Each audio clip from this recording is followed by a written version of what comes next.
আজকে একটি বাস্তব ঘটনা আমার নিজের চোখে দেখা, যেটা আসলে আমার কাছে খুব খারাপ লেগেছে বিষয়টা, যেটা আমি চাচ্ছি যে শেয়ার করতে।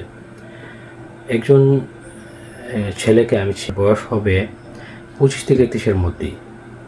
তো ছেলেটা রাজনীতি করে দেখি ফেসবুকে লেখালেখি করে অমুক ভাই তমুক ভাই, উনি আমার প্রতিনিধি, উনি আমার অভিভাবক, এই সেই নানান অনেক কিছু ফেসবুকে লেখালেখি করে।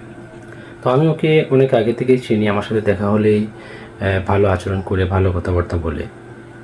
তো গত কয়েকদিন আগে আমি দেখলাম যে ও একটা ফেসবুকে একটা পোস্ট দিয়েছে, যে পোস্টটা আপনার ঢাকা এয়ারপোর্ট থেকে দিয়েছে, এবং পোস্টে লিখেছে যে বাবাকে বিদায় দিতে আসছে।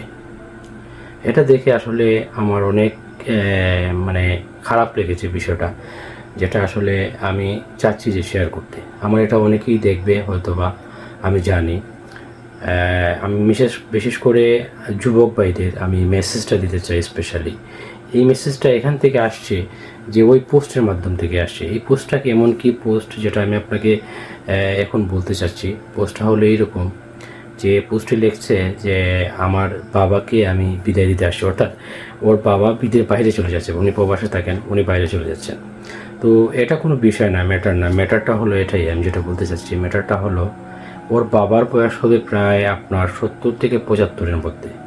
70 থেকে 75 মানে ম্যাক্সিমাম যে বয়সটা 60 হবে না, 65 হবে না। আমি যেটা আজ করতে পারছি ওইটা হলো 70 থেকে 75-এর মধ্যে ওর বাবার বয়স, যেটা একদম আপনার মানুষের শেষ স্টেপ যেটাকে বলা হয়। জানি না আল্লাহ ওর কপালে কি রাখছেন, কতদিনের বাঁচবেন সেটা আল্লাহই ভালো জানে। বাট আমি আমার ওপিনিয়ন থেকে বলতেছি, এই বয়সে ওই বৃদ্ধ লোক, এই বয়সে উনি বিদেশ যাওয়ার কথা না। এই বয়সে তিনি দেশে থাকার কথা, এবং দেশে থেকে তার ছেলের ইনকাম খাবার কথা এই বৃদ্ধ লোকটা। কিন্তু এই ছেলেটা কি করতেছে, এই ছেলেটা অমুক নেতার পেছনে হাঁটতেছে, অমুক নেতার পেছনে স্লোগান দিচ্ছে, অনেক স্লোগান দিচ্ছে, রাস্তাঘাটে লিডারি করতেছে। দিন শেষে কী হচ্ছে, দিন শেষে ও কিন্তু এখনও বেকার, ও কিন্তু এখনও বাবার পোষায় টাকায় ফুটানি করতেছে। ওর নিজের কোনো এবিলিটি নাই, ফুটানি করার এবিলিটি নেই। বাট ওইটা আমার বিষয় না।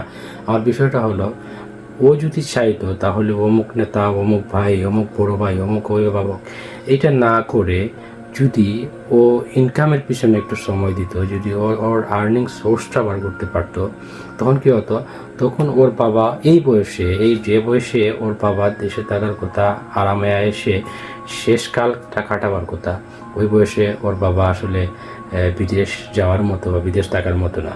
যেটা আসলে আমি বয়সটা বা ওনার শরীরের মুভমেন্ট, শরীরের স্ট্রাকচারটা দেখে আমার এত বেশি খারাপ লাগছে, যে ওনার ছেলে দেশে অমুক নেতা বলতেছে, তমুক নেতা বলতেছে, দেশে নেতাগিরি করতেছে, লিডারি করতেছে,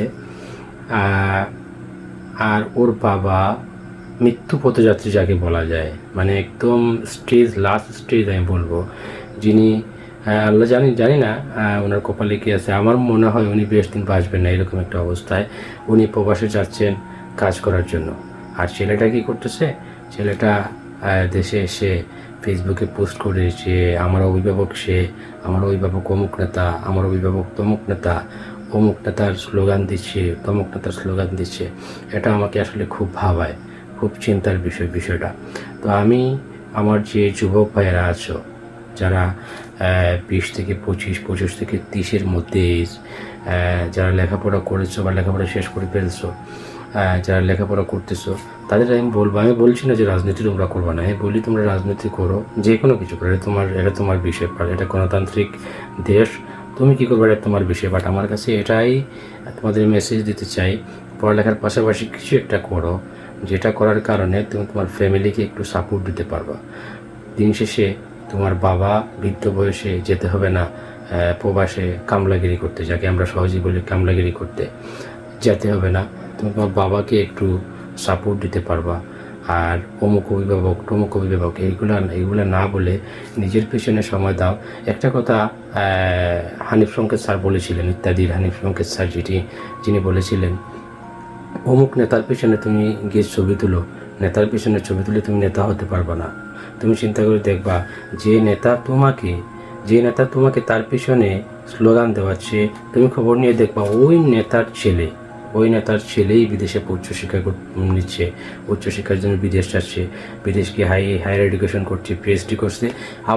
তুমি কিছু করতে পারবে না, তুমি শুধু বলবা উনি আমার অভিভাবক, উনি আমার অমুক, উনি আমার তমুক। তো ভাই এইগুলা বাদ দাও, এইগুলা বাদ দিয়ে নিজের মেধার পিছনে সময় দাও।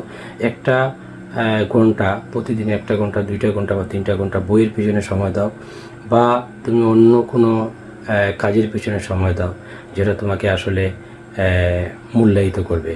এই বেশটার সুমন একবার বলে একটা কথা বলেছিলেন, যেটা হলো আমার ঘাম কখনো আমার সাথে বেইমানি করবে না। এটা 110% শিওর। নিজের ঘাম জড়িয়ে দেখাও, এই ঘাম তোমার সাথে বেইমানি করবে না। আর নিজের ফ্যামিলিকে সাপোর্ট দাও। নিজের ফ্যামিলি সাপোর্ট দিলে তোমার বাবা মাকে সাপোর্ট দেওয়া হবে। তোমার বাবা মাকে সাপোর্ট দেওয়া হলে তুমি তাদের কাছ থেকে দোয়া পাবা। ভালো থাকবা। আসসালাম।